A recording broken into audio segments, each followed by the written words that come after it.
Hussein that we bought for 163 rupees because the cost is written at the back of the painting. But now they are great. So let me show you some of these great artworks. And I've sequenced them according to the time sequence, so as the date passes.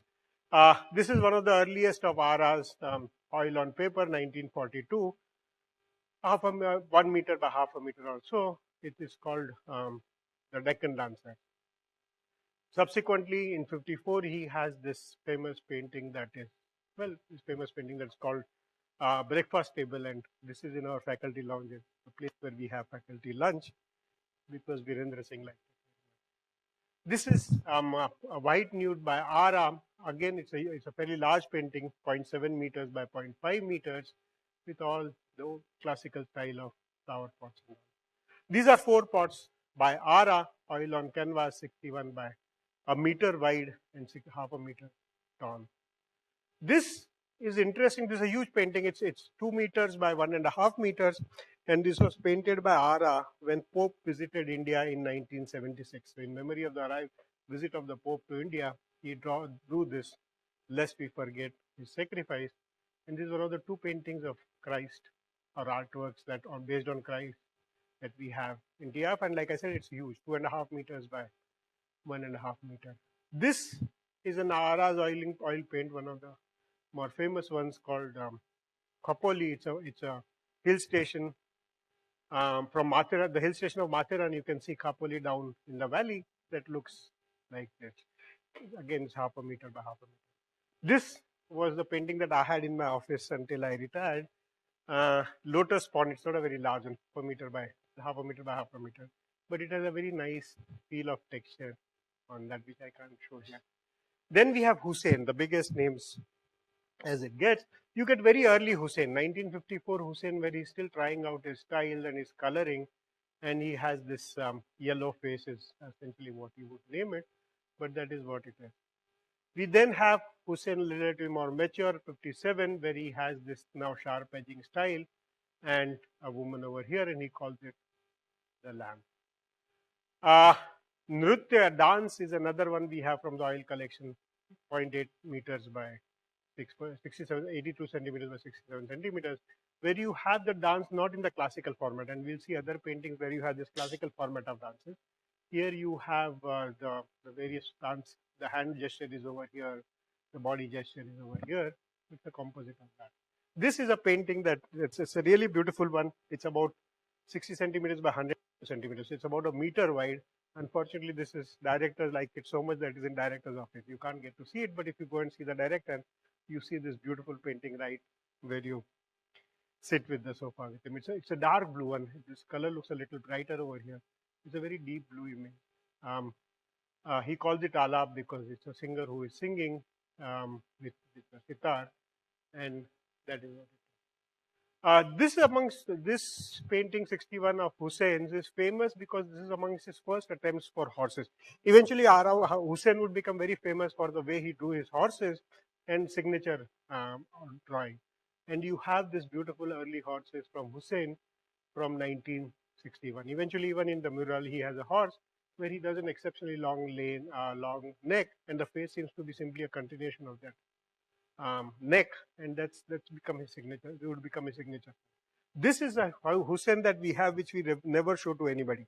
It's lying in our collection simply because it says Ganesha, and it's a naked Ganesha, and we don't really want to get into trouble with people who are more religious minded. So this picture has never been displayed anywhere in the Tyeb art collection, but we do have it. Then there is Heber, another very big name, a more literalist. This is his idea of a dancer compared to Hussein's idea of a dancer. Then there are 3 of his that I have put over here. If you go and look at the wall just below the staircase, in fact, there is a piece of 5 of them. I have not put all 5, I put all 3, but that does give you a sense of movement. And the other 2 that I have not put actually are also line drawings, which give you a sense of dance and rhythm that Heber must have experienced when he went to a dance program. This is a hill station, Heber again, which has its own sense of the sense of coldness and chilliness that he expresses using this people wearing blanket and essentially a stillness around it. Then we have Gaitunde, another very great name, and I'll show you one of his greatest paintings. This is Gaitunde in his early styles, 59. This is 63. and this would become his classical signature. So this painting, for example, of his of 1964 is 1.7 meters tall, 94 centimeters wide, and if you go out, you can just see it in front. But this painting is supposed to be a classic to the extent that we have had some modern Indian painters who have come to see just this painting and not only seen the painting, actually prostrated in front of it because it is one of the great works of Indian art. The idea is that he uses the split vertical images. He splits this painting to divide his canvas. In some sense, he doesn't divide the canvas at all. Here also, he doesn't divide the canvas. And one of these things he calls the city also, where he divides but doesn't seem to divide the canvas. But the way he intensifies this image into vertical central is something that is called unique and that is precious about the painting. And one of the nice things about TFR is that all the paintings that you see are originals. We don't make copies and keep them. You actually see the original painting on the wall. Then we have paintings called painting in brown, which is essentially a run-up of that. But another classic is this painting in white, where you have a kind of city image with the sun in the sky. So in a monsoon, if you have a wet day, this is what it might look like. The other one is oil on canvas, which is again this time a vertical split of the image. And this is the classic one. Again, it's a large one, 1.5 meters by 1.27. This is in our auditorium, where the split line essentially is far more up. But again, it is entirely brown. So he generally likes to do single color or a very small variant of color. Then we have Krishan Khanna's some classics. We have a spring nude from 1954. But we have this seated figure, which is somewhat abstract, 1.8 meters by 92 centimeters in our collection. And the last, if you remember, this painting used to be just outside this wall for a long time. It is 1.5 meters by 2 meters wide. And he calls it Durga, and there is this great feminine with great simply aggressiveness. And people have also seen her riding on a motorcycle, depending on what your imagination. But this is Durga, is sheer femininity of power that Krishan Khanna puts in. Then this is a Tyeb Mehta. Again, Tyeb Mehta is a very big name, except that you would think a painting like this is more like a cave art. And this is the second one of the great tribal kind of paintings we have. The only difference is that in typical tribal art, you would not get this great sense of motion that comes from this stroke of brushes. The stroke of brushes give you a feel as if the bull is turning its head or moving violently, while most rock art tends to be more static. So that sense of motion that he gives through this movement is what makes this Tyeb Mehta 57 such a classic. It's not a very large painting, 0.5 meter by 0.5 meter. Then this is the Christ. This is the second one of the Christ that we have. Again, Tyeb Mehta, but not related to the visit of the Pope. But this is also one of them. I think there was another visit in 58, if I'm not mistaken. But anyway, this is the Christ that we have. And then this is a seated figure by Tyeb Mehta, more later on. Tyeb Mehta was a very, very broken soul. He was in Pakistan when India's division happened. So his classic signature paintings are the ones where there are divisions. So there are two that we have in our collection, where this sense of pain and division of the partition of India is what comes to here. Here there is a dead bull, and this painting is huge, 1.7 meters by 2.63 meters. It is there if you go on the D block ground floor, on the wall it is to be stuck there. And there's a dead bull, and there's this great division of blood that happened between India and Pakistan, and this remains a signature for a long time. And here there are two people apparently associated, apparently separated.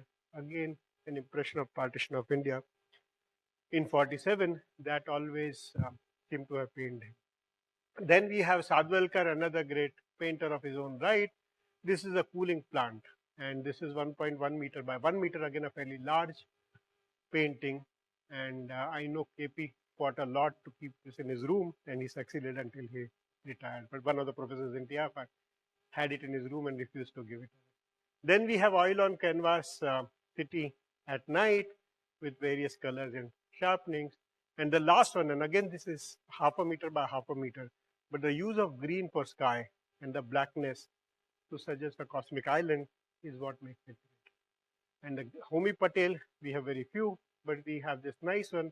You can almost feel the effect of other painters in terms of division, but there is no sharp division. Then we have Homi Patel, a whole bunch of collection from Homi Patel. Some of them are abstracts, some of them, well, essentially all are abstract. Then we have this Sabawala, which is just outside this wall. And the nice thing about this one compared to other paintings is the sharp lines and edges that he uses in almost a mix of geometric patterns against which he sort of seemed to rebel at some stage and refuses to go by geometry. To some extent, he goes by geometries with sharp lines and all that. And this, even though it's 1 meter by 80 centimeters, just outside this wall. This is apparition of the beach. Again, it's a painting that is not on display. And this is another classic. This is Return to Ancestral Lands, where there seems to be an idea of life beyond and so on and so on. Again, it's a fairly large one, 90 centimeters by 1.2 centimeters. This is Raza, again another great name. His early drawings of Kawaji. If you have been to Jahangir Art Gallery, this is the Kawaji Jahangir Hall of Jahangir Art Gallery. And then you have watercolors of in abstraction. You have F.N. Souza, again, his classical collection of watercolor. This is a watercolor on paper. Landscape is another one he has. And we have some still lifes from. Langhammer is an interesting person because he was caught in this McCarthyism. So when there was this major anti-communist movement in America, Langhammer had to leave America. And India gave him shelter and we kept him here for quite a few years. He lived here. And eventually when things quietened down in America, he went back. But so Langhammer has sent us a whole collection. So this is a fairly large painting, 1.5 meters by 1.5 meters, which is again used to lie. It used to be in the auditorium. I think it's still in the auditorium. And the painting face looks like J.R.D. Tata, if you wish, who was the head of Tata Institute in some sense of the word. Governing council, he is the man who provides the funds and support to Tata. So this is what we have as Langhammer. There's another Langhammer in our collection from Austria, and another one which is Durga. And he calls it decorative panel, but essentially if you are an Indian mythology student, you would recognize this Durga killing the demon. And this is in room number 414. So if you go to A block conference room, you see this painting. It's not very large, 50 centimeters by 50 centimeters, compared to this, which is 1.5 meters by 1.5 meters. So this is 3 times as big as this. And this was Austria. Then we have Chowda, a fairly large collection. This was the Shobho Bhattacharya's favorite. So it used to be in his room. This is at the back of the library. Chowda's idea of what a thinker should look like.